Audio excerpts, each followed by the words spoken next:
고린도 교회. 고린도 교회를 한 단어로 정의하라고 한다 하면은 분쟁의 교회라고 이렇게 부를 수 있습니다. 이렇게 부를 수 있는 이유는 이 고린도 교회는 네 가지 분쟁이 있었다라고 되어 있기 때문에 그렇습니다.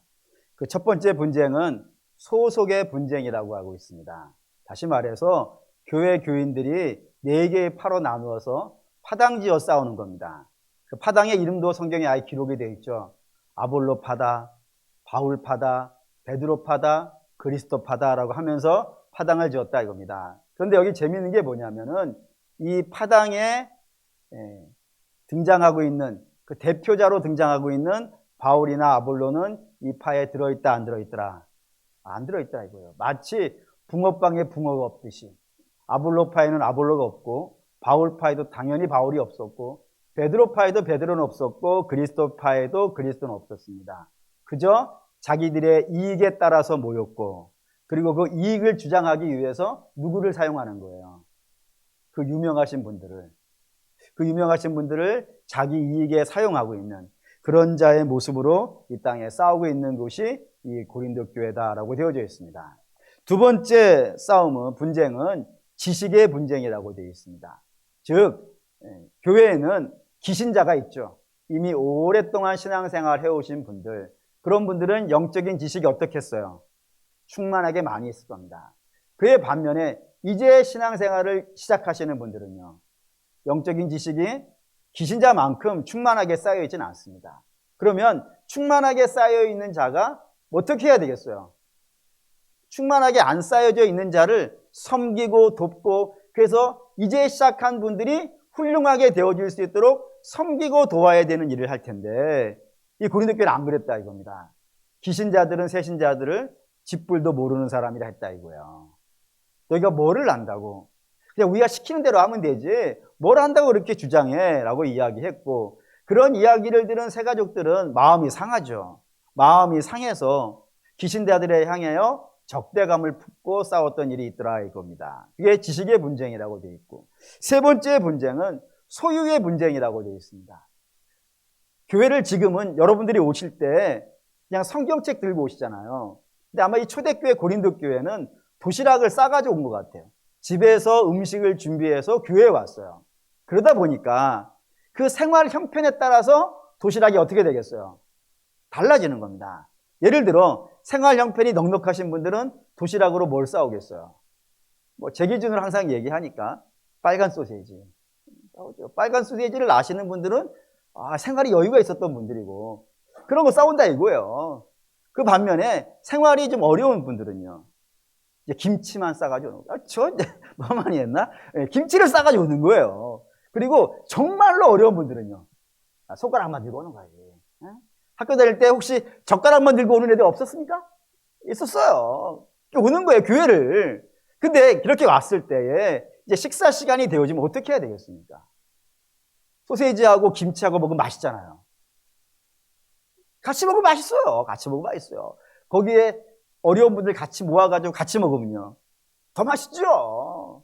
근데 이 고린도 교회는 소세지들은 소세지들끼리 모이고, 그리고 김치는 김치파로 모이고, 젓가락바는 서로 앉아가지고 얼굴만 쳐다보고 있고, 이런 상황들이 반복되어지는 겁니다. 그러니 소세지 가져오신 분들은 내 소세지 누가 노릴까봐 경계하게 되어지고요. 반면에 아무것도 못 가져오신 분들은 그 멸시함과 모멸감이 깊었을 거예요. 그런 거로 인하여서 교회가 나누어져 싸웠다라고 되어져 있어요. 네 번째는 은사의 분쟁이라고 되어 있습니다. 하나님께서 교회에 은사를 주십니다. 교회에 은사를 주시는 이유는 뭘까요? 여러분, 그건 우리의 몸을 하나님께서 이렇게 다양한 모습으로 다양한 기관들을 주신 것과 마찬가지입니다. 백체를 주신 것과 마찬가지예요. 모든 백체가 눈일 수가 없습니다. 모든 백체가 손일 수 없고 모든 백체가 발일 수 없습니다. 저마다 모양도 다르고 하는 일도 달라서 다 같이 함께 모여져 있어야 몸이 완성되는 것 아니겠어요? 교회의 은사도 마찬가지다 이겁니다. 하나님께서 교회에 다양한 은사를 주시는 이유는 교회를 위함입니다. 교회가 든든히 세워지게 하시려고 하나님께서 다양한 은사를 주신 거예요. 그러니 이 은사는 절대로 자기 자랑이 될 수가 없는 거예요. 내 것이고 내 마음대로 할 수 있다 하면 내 자랑이 되겠지만 이 은사는 크든 작든 전부 다 뭐에 의해 쓰여져야 되는 거예요? 교회를 위해서 쓰여져야 된다 이겁니다.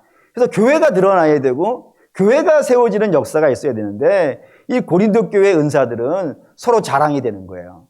나는 예언할 줄 알아. 나는 방언할 줄 알아. 나는 신유할 줄 알아. 나는 가르치는 은사가 있어. 이런 것들로 좀 센 은사들이잖아요. 이런 센 은사들은 막 길을 세워가지고 서로 내 은사가 낫다라고 하면서 싸우고, 반면에 또 교회에는 사실 눈에 잘 안 보이는 은사들이 있어요. 그리고 허드렛 일을 해야 되는 은사가 있고, 남이 안 보는 곳에서 충성해야 되는 은사들도 있어요. 그런 분들은 하나님께 섭섭하지. 하나님 왜 저 사람은 뭐가 나와서 저런 큰 은사를 주시고, 하나님 저런 뭐가 못해가지고 이렇게 숨어서 일을 해야 되는, 안 보이는 데 가가지고, 그래서 내가 이 일을 하고 있는지 안 하고 있는지도 알아볼 수 없는 그런 은사를 내게 주십니까? 그렇게 섭섭하고 나를 알아주지 못하는 교회를 바라보면서 아쉽고 이런 마음들로 인하여서 분쟁이 있더라 이겁니다. 이런 분쟁들이 고린도 교회에 있었던 거예요. 근데 여러분 생각해 보십시오. 이런 분쟁 중에 하나만 있어도 어떻게 되겠어요? 네, 마태복음 12장 25절 읽습니다. 읽을게요. 예수께서 그들의 생각을 아시고 이르시되 스스로 분쟁하는 나라마다 황폐하여질 것이요 스스로 분쟁하는 동네나 집마다 서지 못하리라. 예, 주께서 말씀하셨어요. 스스로 분쟁하는 나라는 황폐해질 거라고. 그리고 스스로 분쟁하는 동네나 집도 제대로 서지 못할 거라고요. 하나만 있어도 저래요. 하나만 있어도. 그런데 4개나 있다 이겁니다. 그럼 고린도 교회 어떻게 됐겠어요? 완전히 이건 위기 아니겠습니까? 교회가 바람 앞에 촛불 같은 신세가 된 거 아니겠어요? 막 휘청휘청하고 막 곧 꺼져버릴 것 같고, 지금은 이렇게 예배에 앉아있지만 갑자기 일어나가지고 서로 치고받고 싸울 것 같은 그런 일촉즉발의 위기에 놓여져 있는 것이 고린도 교회였다 이겁니다. 근데 이 고린도 교회에 대한 이야기를 사도 바울이 듣고 너무 가슴이 아팠던 거예요. 물론 교회가 그러고 있다 그러면 어느 교회든지 가슴이 아프겠지만 이 고린도 교회는 사도 바울에게는 좀 의미가 있는 좀 특별한 교회였다 이겁니다. 어느 면에서 특별하냐면 고린도 교회는 2차 선교 여행이라고 하는 유럽 선교 때 개척되어진 교회예요. 근데 이 교회가 쉽게 개척이 된 게 아니라 사도 바울이 원래 도착했던 곳은 빌립보였다 이겁니다. 근데 빌립보에서 감옥에 들어간 거예요. 매를 맞고. 그래서 하나님이 기가 막힌 감옥문을 열어가지고 끄집어내주는 역사를 통해서 나왔단 말입니다. 하지만 나왔음에도 불구하고 그 교회에 있지 못하고 다른 지역으로 갔어요.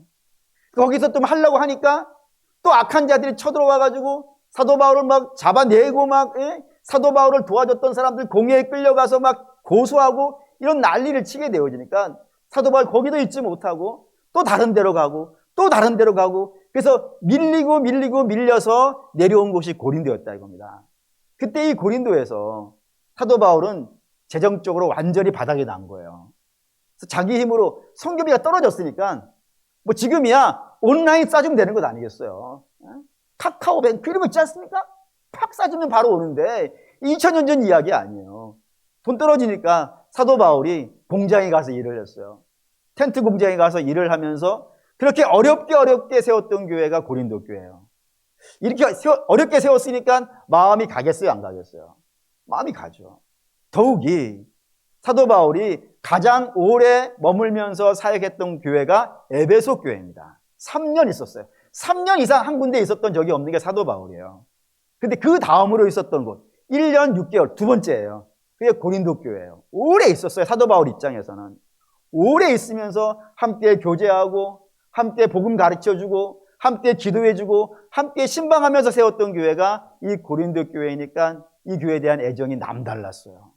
그 남다른 교회가 지금 분쟁으로 인하여서 깨어지기 일보 직전이라는 이야기를 들으니까 얼마나 마음이 어렵고 힘들겠습니까?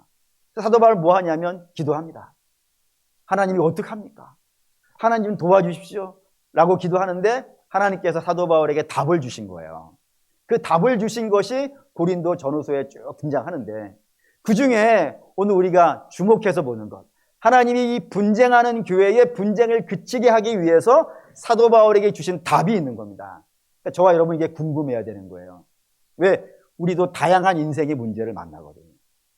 그 다양한 인생의 문제를 만났을 때 이 답이 우리에게 답이 되거든요. 때문에 우리가 주목하게 되어지는데, 이 분쟁하는 교회에 하나님이 주신 답이 뭐였을 것 같으세요? 그게 오늘 저와 여러분이 읽은 부활입니다. 부활입니다. 부활로 답을 주신 거예요.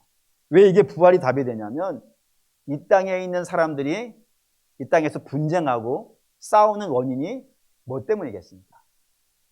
뭐 때문에 이렇게 싸우는 거예요? 뭐 때문에 분쟁하고? 그 이유는 자명합니다. 뭐냐면 여기가 전부거든요. 이거 외에는 없거든요. 내게 유일한 거거든요. 그래서 여기에서 손해를 보면요, 그 영원한 손해가 되는 것이고, 여기에서 빼앗기면 영원히 빼앗기는 것이고, 여기에서 양보하면 다시는 내게 돌아오지 않을 거라 그렇게 생각하기 때문입니다. 단 한 번의 기회인 거예요. 이 단 한 번, 여기서 해결하지 못하면은 다시는 기회가 없는데, 그거를 빼앗기고 그거를 양보해 미련한 거 어리석은 일이 되는 거예요. 그리고 단 한 번의 기회니까 이때 어떻게 해야 되겠어요? 길을 쓰고 차지해야겠죠. 길을 쓰고 차지해야 돼요. 수단과 방법을 가리지 않고 모든 걸 동원해가지고, 심지어 남의 것을 빼앗아서라도 이 땅에서 채우는 게 남는 것, 먹는 게 남는 것, 이런 식으로 차지하려고 하다 보니까 거기에 뭐가 생기겠어요? 싸움이 생기고 다툼이 생긴다 이겁니다. 그러니까 사도 바울이 고린도 교회 바라보니까 늘 그런 거예요. 아니, 아볼로파면 어떻고, 아볼로파가 교회의 리더가 되면 어떻고, 베드로파가 교회 리더가 되면 어때요? 교회는 주님의 것인데 주님만 영광 받으면 되는 것 아니겠어요? 근데 주님은 내팽개치고 우리의 자존심, 우리의 영광, 이거 빼앗기면 안 돼. 내가 우리 교회 지도권을 어떻게 빼앗겨? 이런 생각이 앞장서게 되어지다 보니까 이게 싸우고 분파 나눠지는 것 아니겠습니까? 그런 교회를 향해서 사도 바울이 이렇게 하나님께 답을 받아서 선포하는 겁니다. 너희는 그런 거 갖고 싸울 필요가 없다고요. 너희는 그런 것 때문에 더 가지려고 애를 쓸 필요가 없다고요. 왜냐하면 두 가지 이유가 있다는 겁니다. 첫 번째는 뭐겠어요? 이게 사실 제일 중요한 답인데, 우리 이 땅에 갖고 더 싸우려고 할 필요가 없다 이거예요. 가장 중요한 첫 번째 이유가 있어요. 그게 뭐냐면 우리에게는 하나님이 있다 이거예요. 다른 게 더 뭐가 필요합니까? 하나님이 계시는데, 나를 사랑하여서 아들을 내어주시는 그 전지전능하신 하나님이 계시는데, 그분이 약속하시잖아요. 아들도 주시는데 그 아들과 함께 어찌 좋은 것을 당신의 자녀에게 주시지 않냐겠는가? 너에게는 아버지가 있지 않냐? 라고 주께서 말씀하셨다 이거예요. 그래, 아버지가 있으니까 굳이 더 차지하겠다고 싸울 필요가 없어요. 우리 몫은 아버지가 챙겨주신다 이겁니다. 근데 오늘 또 하나의 관점이 있는 겁니다. 그게 뭐냐면 우리는 이 세상이 전부가 아니라 이거예요. 이 세상 사람들이야 이 세상이 전부이겠지만 우리는 주께서 보여주셨다 이거예요. 영광, 이 세상 말고 또 다른 세상이 있다는 사실을 친히 보여주셨다고요. 어떠한 방법으로? 부활로. 우리 한 번 죽는 건 끝난다고 생각하잖아요. 근데 우리 주님이 한 번 죽으셨어요. 완벽하게 죽으셨어요. 그리고 깨어나시는데 그 깨어나신 모습은요, 너무나도 영광스러운 거 아니겠습니까? 너무나도 아름다운 모습 아니겠어요? 그래서 그 제자들 앞에 너희들 그렇게 보이는 세상 말고, 너희가 육신으로 감각되어지는 세상 말고 또 다른 세상이 있다는 것을 보여주셨고, 그 세상에 너희도 함께 있을 거라고 말씀하셨다 이거예요. 그러니 그 부활이 너희에게 있는데, 그 영원한 세계가 너희에게 있는데 왜 그 영원한 세계는 바라보지 못하고 이 땅에 것 더 가지려고 이렇게 몸부림치며 싸우냐라고 답을 내고 있더라 이겁니다. 이렇게 부활을 이야기하자 아마 어떤 사람들은 말도 안 되는 소리 하지 말라고, 어떻게 사람이 죽었다가 다시 살아나는 일이 있냐고 라고 반문한 것 같아요. 그렇게 핀잔 주고 사도 바울의 부활 사상을 나무라니까 사도 바울이 이렇게 부활을 증명했습니다. 고린도전서 15장 4절에서 8절 읽을게요. 장사 지낸 바 게바에게 보이시고 그 후에 500여 형제에게 일시에 보이셨나니 그 중에 지금까지 대다수는 살아있고 어떤 사람은 잠들었으며 그 위에 야고보에게 보이셨으며 그 위에 모든 사도에게와 맨 나중에 만삭되지 못하여 난 자 같은 내게도 보이셨느니라 라고요. 여기 이제 세 가지 이야기를 통하여서 사도 바울이 부활을 증명하고 있어요. 첫 번째는 뭐냐면은 맨 처음에 본 자가 게바라라는 걸로 시작하고 있다 이겁니다. 근데 저와 여러분이 알다시피 이 게바는 누구예요? 베드로. 베드로가 주의 부활을 맨 처음 본 것은 아닙니다. 주의 부활을 맨 처음 본 사람은 세 명의 여자라고 되어 있어요. 세 명의 여자가 주의 부활을 맨 처음 봤고 그 여자들이 교회에 와가지고 주님이 부활하셨다는 얘기를 하자 베드로와 요한이 달려들어간 것으로 되어져 있으니까 베드로는 두 번째 본 거예요. 그런데 첫 번째 봤다고 사도 바울이 이야기한다 이겁니다. 몰라서 그랬을까요? 사도 바울이 몰라서요? 그럴 수 없습니다. 여자들이 와서 얘기해 줬다는 사실은 교회가 이미 다 알고 있는 얘기. 한두 사람이 안 게 아니라 모든 부활의 증거를 맨 처음 고백한 사람이 여자였기 때문에 다 알고 있는 내용인데 사도 바울이 여기에 일부러 뺐다 이겁니다. 왜 일부러 빼냐면 당시의 법정에서 정식 증인으로 인정이 되어지는 것은 남자뿐이었기 때문에 그렇습니다. 그래서 괜히 여자 이야기를 꺼냈다가는 시비가 되어지고 오해가 되어지고 공격의 대상이 되어질 것 같으니까 아예 처음부터 빼놓고 게바가 이걸 맨 처음 보았다라고 선포한 것으로 씀으로 인하여서 사도 바울 나름으로는 이 증언을 법정에서 증인이 고백하는 걸로 해놨단 말이에요. 여러분 이거 중요하잖아요. 법정 가서 혹시 증언 서보신 적 있으십니까? 그럼 맨 처음 뭐예요? 선서하잖아요. 이 증언이 잘못되었으면 어떻게 하겠다고요? 위증의 벌을 받겠다고. 그렇게 하고 선언하는 게 법정 증인이에요. 그러니까 사도 바울은 법정 증인을 쓴다는 것은 내가 외치는 이 부활이 어떻다는 거예요. 사실 법정에서 이야기해도 틀리지 않는다. 라는 확신을 갖고 이 부활을 선포하고 있더라 이겁니다. 첫 번째 이야기고 두 번째는 이 부활을 나 혼자 봤다? 아니라 이거예요. 몇몇 사람만 봤다? 아니다. 최측근 몇몇 인사들만 봤다? 아니다 이거예요. 얼마가 봤다고요? 500여 형제가 봤다. 예, 여러분 그리고 이렇게 얘기해요. 그 중에 몇 사람은 죽었지만 대다수는요 지금도 살아있다고. 이게 놀라운 표현 아니겠어요? 지금은 우리가 부활을 다 어떻게 알고 있는 거예요? 증언으로만 알고 있어요. 사도들이 증언한 걸 또 그 다음 목회자들이 받고 또 선포하고 해서 2000년 뒤에 우리는 그거를 받은 거예요. 근데 어느 면에서 본다면은 보지 않고 믿는 저와 여러분이 더 큰 믿음이에요. 아예 주께서 도마에게 그러셨죠. 너 보고야 믿느냐? 만져서야 믿느냐? 보지 않고 믿는 자가 더 크다. 그런 관점에서 보면 우리는 사실 큰 믿음을 갖고 있는 건 사실이에요. 그런데 그럼에도 불구하고 이 고린도 전서라고 하는 책이 쓰여질 때까지만 하더라도 부활을 내가 직접 봤다라고 하는 사람들이 줄을 서 있다 이거예요. 증언 정도가 아니라 대다수가 살아서 내가 그 자리에 있었어. 죽으셨던 주님이 살아서 내게 오셨고 내가 그 몸을 만져본 것이 나는 봤어라고 하는 걸 고백하는 사람이 줄을 서서 있을 정도로 많은 시대라 이거예요. 그러니 어떻게 이게 거짓이 될 수 있겠느냐라는 것이고 세 번째는 나도 봤다 이거예요. 다른 사람은 다 봤는데 나만 안 보고 이야기한다면 힘이 없잖아요. 근데 다른 사람도 다 봤지만 나도 이걸 봤어. 만삭되지 못한 나같이 모자라고 한심하고 덜 떨어진 인생이 건 틀림이 없지만 그런 내게도 주께서 나타나 주셔서 나로 하여금 보게 하고 만지게 했다라고 선포한다 이겁니다.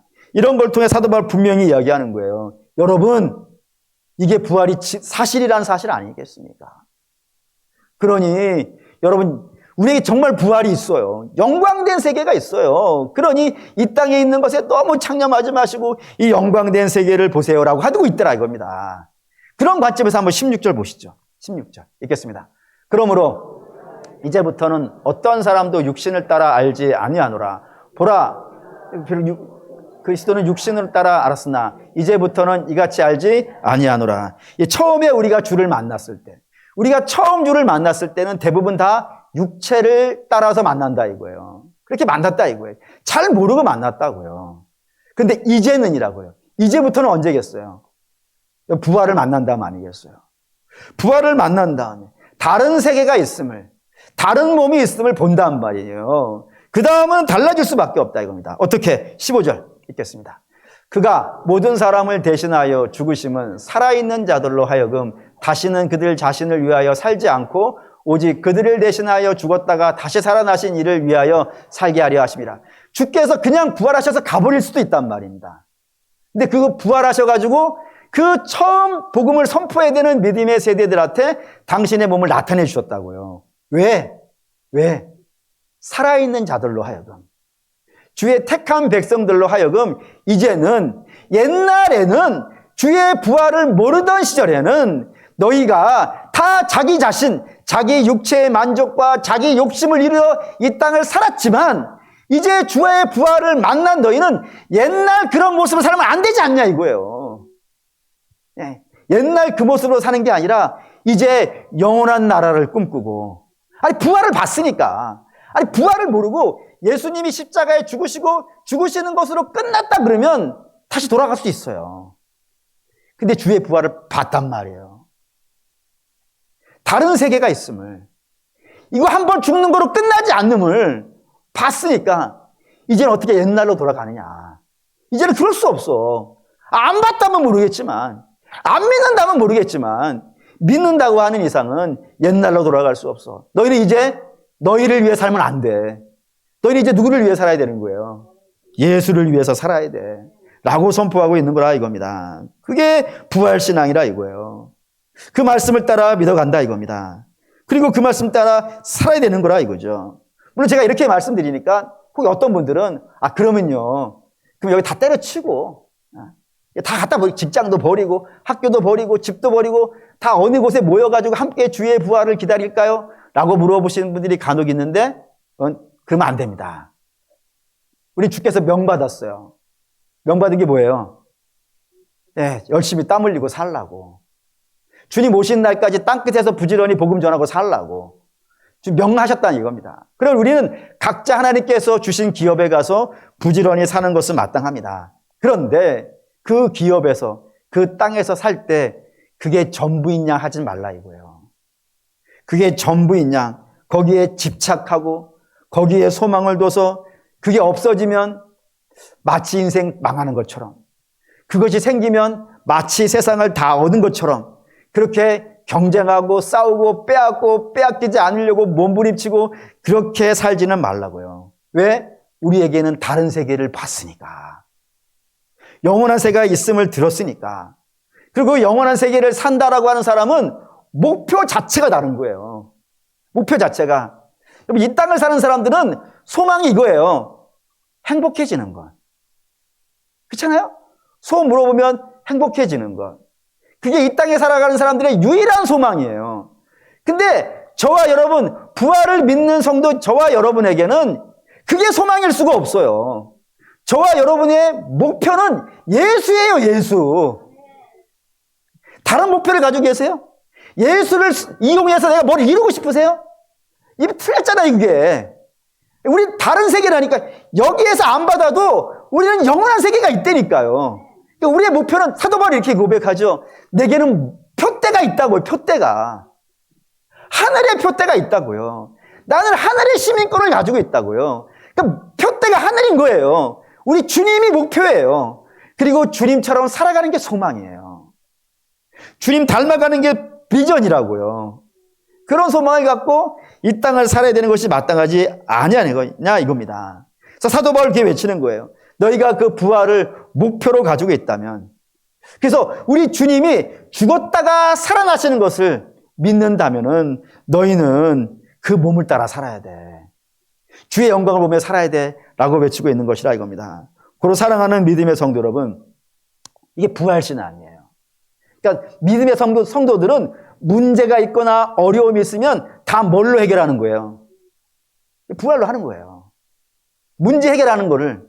십자가도 뭐 딱 두 개예요. 성도는 문제를 만나면 십자가냐 아니냐, 부활이냐 아니냐, 이걸로 판단하고 하는 거라 이거예요. 그걸 믿는다 그러면은 이게 오늘 고린도 교회뿐이 아니라 오늘 우리 시대도 마찬가지지 않겠냐 이거예요. 왜냐하면 어느 사회학자가 이런 얘기를 하는 걸 TV에서 봤어요. 이 시대, 동시대에 저와 여러분이 살고 있는 이 동시대에 살아가는 사람들의 분노 속에 살아간다 이거예요. 분노의 시대를 살고 있다고요.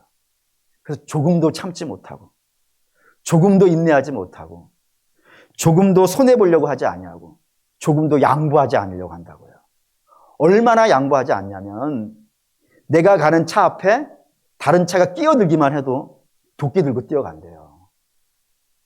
그게 뭐 얼마나 대단하다고. 그걸 견디지를 못하는 거예요.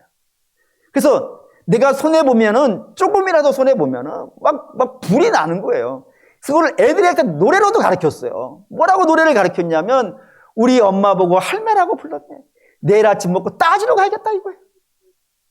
애들도 그래요. 애들도 참지를 못해. 모두가 다 분노에 쩔어가지고. 그럼 막 화가 나 있는 심령 속에 살고 있으니까 거기 화합이 되겠습니까? 그래서 정치인들이 화합이 안 돼요. 화합이 안 돼요. 정치인만 안 되는 게 아니라 노와 사도 안 되고, 선생과 제자들도 안 되고, 부모와 자식 간에도 안 되고, 성도와 성도 사이도 안 되고, 목회자와 교인 사이도 안 되고, 모든 것에서 화합이 안 되는 이유가 뭐 때문이겠어요? 다 자기의 자기. 여기가 다예요, 여기가. 근데 이거 말고 다른 세계가 있다는데, 우리 영광의 세계가 있다는데, 그 영광의 세계는 바라보지 못하고 여기만 바라보고 있으니까 싸움이 일어나고 분노가 일어나는 것 아니겠습니까? 근데 사랑하는 여러분, 이 상태로 계속 가야 되겠습니까? 누군가는 풀어야겠죠. 누가 풀어야 될까요? 이 세상이 전부인 것밖에 모르는 사람이 이걸 풀 수 있겠습니까? 이 세상 사람들은 절대 못 풉니다. 어떻게 더 가지려고 하는 사람들인데, 남의 입속에 들어간 것까지 빼앗아가지고 먹으려고 하는 사람들인데, 그들이 어떻게 풀겠어요? 이걸 풀 수 있는 유일한 사람은 이 땅이 전부가 아니라 우리에게는 이 땅보다 더 멋있는 세계가 아버지 하나님으로 말미암아 우리에게 준비되어지고 있다는 사실을 믿는 우리 아니겠습니까? 이 사람들밖에 풀 수가 없어요. 그러니 여러분, 우리는 이런 마음 가지셔야 돼요. 이렇게 얘기하면 어떤 분 이런 말씀 하시더라고요. 목사님, 어떻게 성경에 있는 걸 다 믿습니까? 1000년 전에 일연이라고 하는 승려가 있었는데 그가 삼국유사라는 책을 썼습니다. 거기에 2000년 전에 고구려를 세웠던 주몽이 이 부여지방, 북만주지방에서 한반도로 넘어올 때 압록수를 넘어오는데 압록강 건너올 때 그 건너올 배가 없으니까 거북이하고 뭐 물고기가 나와가지고 밟고 지나갔다라고 하는 그런 이야기도 믿으실랍니까? 제가 그랬죠. 안 믿는다고 그거는. 근데 그것보다 더 오래된 2000년 전 기록이 성경인데 그걸 어떻게 믿겠습니까? 라고 물어보신 분이 있었어요. 그렇습니다. 근데 전 성경을 믿는 거예요. 왜 믿냐면 저는 성경이 종교적 신념의 책이라고 생각하지 않기 때문입니다. 만약에 또 이렇게 질문하신 분도 있었어요. 목사님, 저는 기독교가 참 좋습니다. 참 구구절절이 다 옳은 말씀입니다. 그런데 부활만 얘기하면 깹니다. 이거 어떻게 사람이 부활합니까? 그 멋있는 말을 많이 있는데 부활 때문에 제가 못 믿겠으니 부활을 빼고 이야기합시다. 뭐 이렇게 얘기하시던데, 여러분, 종교는 부활이 없어도 종교는 됩니다. 그렇죠? 세상 모든 종교가 다 부활이 없잖아요. 근데 종교가 되잖아요. 근데 사도들이 종교를 만들 거라면은, 종교를 만드는 게 목적이었다면 부활을 굳이 뭐하러 얘기하겠어요? 부활 없이도 할 수 있는데, 더욱이 이 부활을 뭘로 증거했어요? 자기 목숨으로 했어요. 그들이 원래 담대했던 사람들이 아닙니다. 그들 예수님 잡혀가시던 날 다 도망갔던 사람들입니다. 그런 사람 어느 날 갑자기 나타나가지고 주님께서 부활하셨습니다라고 목숨을 막 내놓는 거예요. 여러분, 그걸 보신다면은 뭔가 좀 생각을 해봐야 되지 않겠습니까? 이게 그냥 단순히 종교 이야기가 아니구나. 단순한 종교 이야기가 아니라 이걸 증거하기 위해서 목숨을 바쳤다는 건, 그것도 도망가던 자들이 목숨을 바쳤다면 이 안에 뭔가 있지 않겠는가? 나는 사실 궁금증이라도 있어야 된다라는 생각이 들어요. 저는 확신을 해요. 부활은 사실입니다. 종교가 아니에요. 사상도 아니고 신화도 아니고 이거 뭐 도덕도 아니고 윤리도 아니에요. 여러분, 기독교라고 하는 종교는 여러분들을 착한 사람 만드는 종교가 아니에요. 착한 사람 정도 만드는 종교가, 그건 윤리만 가지고도 충분해요. 기독교가 이야기하고 싶은 것은 사실을 이야기하고 싶은 거예요. 하나님이 천지를 창조하셨다는 것, 그리고 죄인된 우리를 구원하시기 위해서 아들을 내보내셨다는 것, 그리고 그 아들을 십자가에 달아 죽이시고 그 죽은 자를 사흘 만에 부활시킴으로 내가 이 모든 것들을 하고 계시다는 하나님의 이야기라 이거예요. 그러면 여러분, 이 복음을 믿으셔야 돼요. 믿으셔야 돼요. 이렇게 얘기하면 또 어떤 분이 이렇게 얘기하신 적 있어요. 목사님, 부활 믿겠습니다. 부활 믿겠는데 그건 예수님이 하신 것이고 우리하고는 관계없는 것 아니겠습니까? 라고 이야기하신 분이 있었어요. 한번 더 보시죠. 고린도전서 15장 20절에서 24절 읽겠습니다. 그러나 이제 그리스도께서 죽은 자 가운데서 다시 살아나사 잠자는 자들의 첫 열매가 되셨도다. 사망이 한 사람으로 말미암았으니 죽은 자의 부활도 한 사람으로 말미암는도다. 아담 안에서 모든 사람이 죽은 것 같이 그리스도 안에서 모든 사람이 삶을 얻으리라. 그러나 각각 자기 차례대로 되리니 먼저는 첫 열매인 그리스도요, 다음에는 그가 강림하실 때 그리스도에게 속한 자요, 그 후에는 마지막이니 그가 모든 통치와 모든 권세와 능력을 멸하시고 나라를 아버지 하나님께 바칠 때라. 예수 그리스도를 부활하셨다 하는데 그 부활을 뭐라고 설명했다고요? 첫 열매라고 했다고요. 첫 열매라는 건 그 뒤에 둘째 열매와 셋째 열매 줄줄줄 나온다는 것 아니겠어요? 만약에 둘째 열매도 없고 셋째 열매 이런 게 뒤로 나오는 열매가 없으면 주님의 부활을 첫 열매라고 할 수 없어요. 오히려 뭐라고 해야 되냐면 유일한 열매라고 할 거예요. 근데 우리 주님의 부활을 첫 열매라고 하는 거예요. 그 말인즉슨 그 뒤에 부활되는 자들이 있다 없다? 있다 이거예요. 그게 누구예요? 예수 안에 있는 자들. 예수 안에 있는 자들은 하나님께서 그 영광 중에 임하실 때 그들이 결코 외면되어지거나 버려지지 아니하고 저들이 다 살아날 거라고 외치고 있다 이겁니다. 그리고 그 살아날 자들이 바로 주 안에 있는 저와 여러분인 줄 믿습니다. 그렇게 하실 거예요. 우리 부활할 거예요. 주님만 부활하는 것이 아니라 우리도 부활할 거라 이겁니다. 고로 사랑하는 믿음의 성도 여러분, 우리 이 시대를 살고 있어요. 주의 재림을 기다리고 있어요. 그 재림을 기다리고 있는 성도들은 가장 그 마음의 중심을 갖고 있어야 되는 신앙은 부활신앙이에요. 부활신앙으로 살아야 돼요. 매사의 모든 것을. 이 땅이 다가 아니에요, 여러분. 이 땅이 전부가 아니에요. 네. 우리는 더 영원한 세계가 있어요. 한 번 죽는 것은 정해진 것이요, 그 위에는 심판이 있다고 했어요. 그 심판이 벌을 내리는 심판일 수도 있고 의의 상급을 받는 심판일 수도 있어요. 반드시 하나님 앞에 서가지고 우리는 하나님의 판단을 받을 거예요. 영광된 세계가 있어요. 그렇기 때문에 저와 여러분들은 이 땅에 사실 때 부활신앙을 구하시죠. 구하시죠. 제가 아무리 떠든다 하더라도 여러분들이 안 믿겠다고 하면 뭐 이거 어떻게 믿게 하겠어요. 근데 앞에 사람들이 자기의 목숨으로 증언한 것 아니겠습니까? 그러면 궁금증을 가지시고 주님께 좀 구하시죠.